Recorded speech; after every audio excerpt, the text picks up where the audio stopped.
Hello world, welcome to Clear the Air and welcome back to the first YouTube video of 2021. Thank you so much for tuning in and I hope you learn a lot from this video. If you're new, hello, my name is Jenna, and if you're a returning viewer, you may notice that the background is a little bit different. I rearranged the room, you know, new year, new desk rearrangement. I did nothing else. I just moved the desk because that's all I can move. I am going to be talking about how much climate change is going to cost. And when I say that, I don't mean how much is it going to cost an individual or a business to take action. So like not how much it's going to cost to live zero waste, not how much it's going to cost to buy an electric vehicle. I'm not referring to that. I am referring to the long-term costs if we are not taking action against climate change now, if we are continuing to follow this business as usual model where we're just living our lives, using up fossil fuels, and promoting unsustainable behaviors. If you have not yet subscribed to the channel, please make sure to do so, leave a like and comment, and share this with your friends and family, because the more people that know about sustainability and how to take climate action, the sooner we can promote and create a prosperous future. First of all, let's talk about why we want to talk about the cost of climate change in the first place. The main reason is because how are we going to attract business people, markets, politicians to take climate action if we are not marketing it to them, if we are not showing them the economic benefits of taking climate action and the potential threats of not taking climate action? Money is very powerful in our capitalist society, and so giving something an economic value is the best way that we can explain our thoughts and create a universal understanding, because money is universal. It's a language in itself, a language that everybody understands. That said, there is no one specific number that relays how much climate change is going to cost us, because there are so many different studies and projections and scenarios out there. So I'm not so much going to give you direct numbers. I'm not going to say climate change is going to cost X billion dollars, but it will be probably at least in the billions. But instead, I wanted to just give you some perspectives of the things that we will have to factor in when looking at the cost of climate change, and I'll be talking about a few different studies and research articles and the numbers that they are putting out. But those are by no means exact, definite numbers. They are just some studies, and it gives you a sense of what you can expect in terms of the cost. These costs are going to be felt by everybody. They will, of course, be felt by governments when we talk about damage costs of things like hurricanes and other natural disasters, but then it will also be felt by taxpayers, which is myself and you and really anybody else. And then it's also going to be the costs of how our lives are going to change and how that's going to affect how much money we make in our jobs, how much money we spend to survive, all those things. Probably one of the most obvious costs are going to be the damages associated with climate change. So I'm talking about damages from natural disasters and hazards like hurricanes, floods, droughts, wildfires. And those costs are going to be millions, if not billions of dollars, especially if they're in national parks. And not just the parks will be impacted, but any residential areas, any commercial areas, business areas. They will be impacted if there are any infrastructure losses or if they lose the resources for a specific industry. So imagine the impacts to the forestry industry for those who harvest timber when all these fires are destroying their resources. So these fires are happening because of climate change, or they're happening more intensely and more frequently because of climate change. And as we see climate change progress in the future, those costs are going to be even greater because there's going to be more fires destroying more land, and we are going to have less resources. And when there's less resources, there's going to be greater competition, and so the cost for those resources are going to rise as well. So then us as consumers will see the costs increase for timber-based products, for instance, like furniture or housing. The prices will go up because the resources needed for that will be even rarer. There was a recent report put out by the Natural Resource Defense Council who was looking at how much climate change would cost in a business as usual model. Now they are using US dollars to make these predictions, but you can imagine what it is and you can translate it into your own currency if you don't follow US dollars. But what they were saying is that there are 4 major global warming, not just climate change, but specifically global warming impacts to look at. Those are hurricane damage, real estate losses, energy, and water costs. They predicted that those costs altogether by 2100 are going to cost 1.8 of the US GDP, which would equate to almost $1.9 trillion annually. That's a lot of money. And that's just from those 4 impacts, from real estate losses, hurricane damage, water costs, and energy costs. That's not accounting for any other natural hazards or any other damages that could happen. And from natural hazards alone, the recovery costs for specific events. For instance, the American government spent $50 million on Hurricane Katrina recovery. And we're going to be seeing more and more of these massive hurricanes or other things like earthquakes that are very damaging, and wildfires and all these other events. So the more events there are because of climate change, the greater the cost it's going to be on the industry, on the government, and on ourselves as consumers. Another major cost that I've actually been really interested in learning more about the past 6 months or so is the health impacts and the cost to the healthcare system as a result of climate change. It's a study put out in 2008 by McMichael et al. I don't know. I write it all the time and I don't know how to say it. And this was looking at the specific health impacts of climate change. So some of the health impacts they listed were the effects of heat waves and other extreme heat events, changes in patterns in infectious diseases, COVID, effects of food yields due to flooding or droughts or extreme temperatures, effects on freshwater supplies as we see more flooding or as there are droughts or ocean acidification, damage and impairment to the functioning of ecosystems like wetlands who are very sensitive to the climate, displacement of vulnerable populations, especially small island developing states who, as sea level rises, which is one of the major impacts of climate change, as the sea levels rise, their islands are literally wiped out, and so they become climate refugees. And the loss of livelihoods due to extreme events, due to rising temperatures, the spread of infectious diseases, malnourishment, poverty, and all these other impacts related to climate change. All of these things that I just mentioned are impacts to human health as a result of climate change. And they all have costs associated with them, especially when it comes to the healthcare system. One great example actually that is more local to Canada and even Ontario is from the Hamilton Soot study, the black soot study. If you are not familiar with that, basically what happened was in the 90s, there was this media craze about this black soot that was falling from the sky in Hamilton, Ontario, where there's a lot of factories, and so there's a lot of smokestacks and all this soot is going into the air, and it was landing in these neighborhoods. It was landing on rooftops, it was landing on playground equipment, and people were concerned about it because you're seeing this black soot going on to all of your property. You're trying to clean it off, it's not coming off. There were media reports showing kids playing on this playground equipment and sliding down the slide, and they were getting covered in this black soot. And so people were really concerned about this.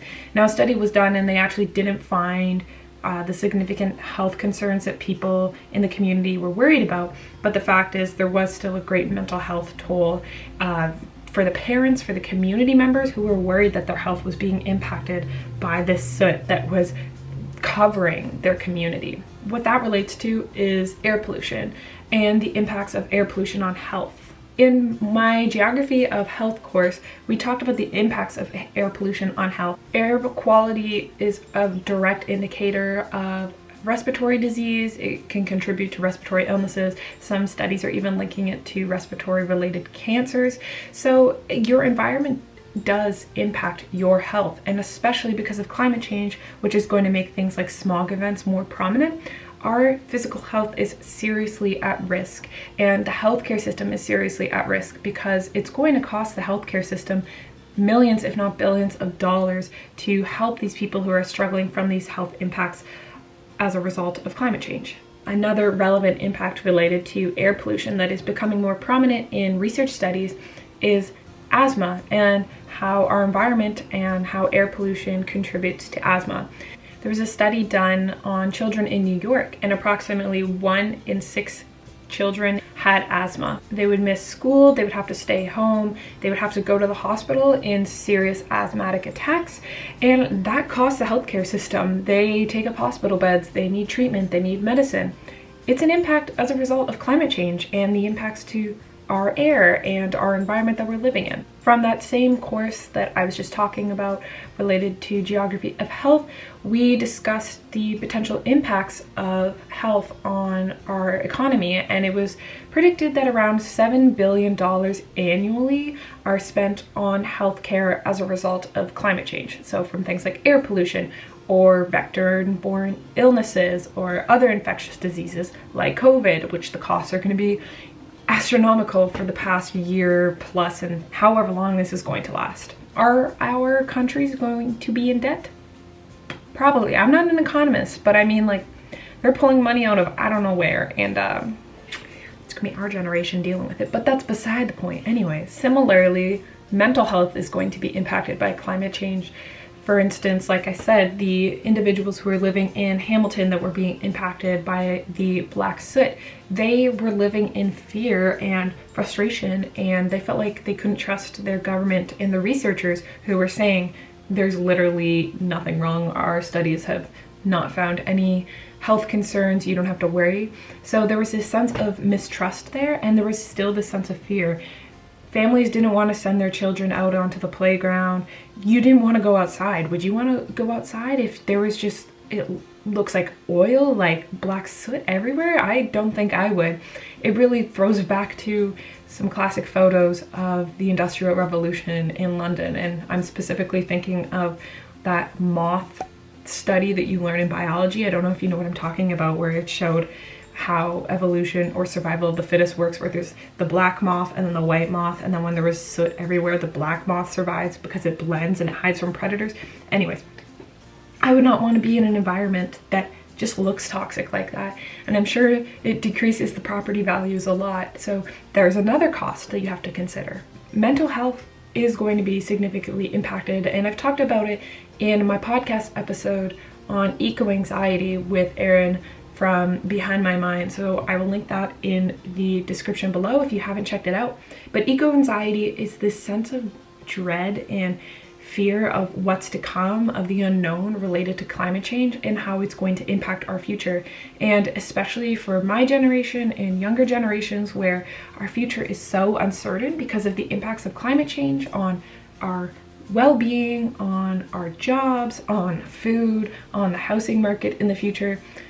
There's a lot we don't know about what's going to happen and how we are going to manage it, and so that creates real anxiety, and people have to go seek therapy for their anxiety, and they have to seek out medications. Or think about those climate refugees who have lost their homes, who lose their culture, their sense of identity, their sense of place linked to those islands, or other communities like cities who have been destroyed by earthquakes, or people who have lost loved ones to other natural disasters, or even COVID and other infectious diseases that spread faster with climate change. You feel lost, you feel depressed, you feel powerless, you lose your sense of self. That takes a huge toll on your mental health and a huge toll on the healthcare system for people who are hospitalized, for people who seek therapy, for the medications that people are taking. And so you might not initially think about the economic cost of climate change related to mental health, but they're equally, if not more significant than the physical health effects and the physical health effect costs. And then the last thing that I wanted to touch on are the impacts to our ecosystem services and the economic costs of that. So if you're unfamiliar, ecosystem services are really what the earth provides us. They are the provisioning, regulatory, cultural, and supporting ecosystem services. For instance, cultural could be your connection to a specific wetland or a tree. Then things like carbon sequestration or air filtration or water filtration that the earth naturally does, or timber or food, water that we drink. These are all ecosystem services. and there will be serious economic costs as we lose these ecosystem services which allow us to survive as a result of climate change. It's really hard to put an economic amount on ecosystem services because the cultural ones especially, they're so subjective, they are so individual that how do you measure the cultural value of something to someone? The cultural value of a tree versus the market value of that tree. Look at it this way, as we are losing our forests, for instance, to forest fires, those forests provide so many services. They provide timber, which builds our houses. They provide carbon sequestration, which helps reduce the emissions in the atmosphere. They provide habitat for important species. They can provide food for us and other species. They can provide shade to cool the planet. They provide all these services that are really hard to value economically, but as we lose those forests, we lose that value as well. And so that's going to cost our systems a lot of money because right now they are providing those services, and what happens when they're not around? We need to create something to provide those services, which is going to cost money. So while we don't actually have like a definite number for ecosystem services and how they are going to cost, there are growing markets for the ecosystem services. For instance, while it's a fairly new market, it's only been around for a few decades, the carbon sequestration market related to ecosystem services is estimated to be over $2 billion already, and it's going to grow. And so if we lose our forests and other naturally carbon sequestering things in our world, we lose that market and we are losing that money, and it's just going to be greater costs on us rather than economic gains, which we are having right now. So to summarize, before my camera battery dies, we talked about 3 different costs related to climate change and how it's going to cost us in the future. So we looked at damage costs, we looked at health costs, both physical and mental, and then we looked at the cost to ecosystem services. So again, I didn't give you really some definite numbers. I gave you a few stats from studies, or not stats, but predictions. And that's just to give you an estimate, but you'll see that in the future, climate change is going to cost us billions, sometimes possibly trillions of dollars to reverse the damages, to make up the services and the functions that climate change takes away from us that are provided by the natural earth, to try to live in a world of finite resources, of declining resources.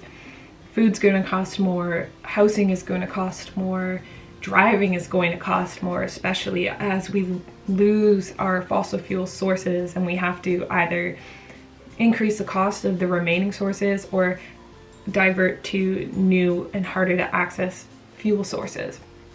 So all of this to say, we really need to start taking climate action because it's not only in our best interest for preserving our well-being, for having a healthy, thriving future, but from an economic standpoint, it really is what we need. And it might have some costs up front. It might cost your business quite a few dollars to, I don't know, install solar panels or improve the insulation in your building, or to go paperless, or to drive electric vehicles, or whatever sustainability action you choose. But in the long run, it's going to save you so much money, and it's going to save our planet, our healthcare system, our government, the taxpayers, us, so much money to survive.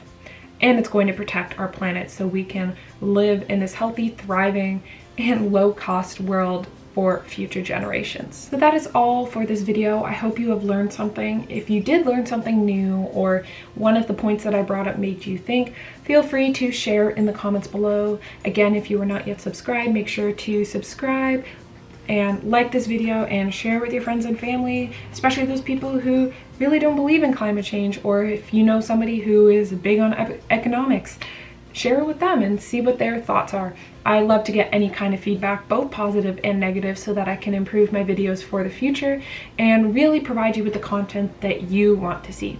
Thank you so much for watching. This is Jenna signing off. Until next time.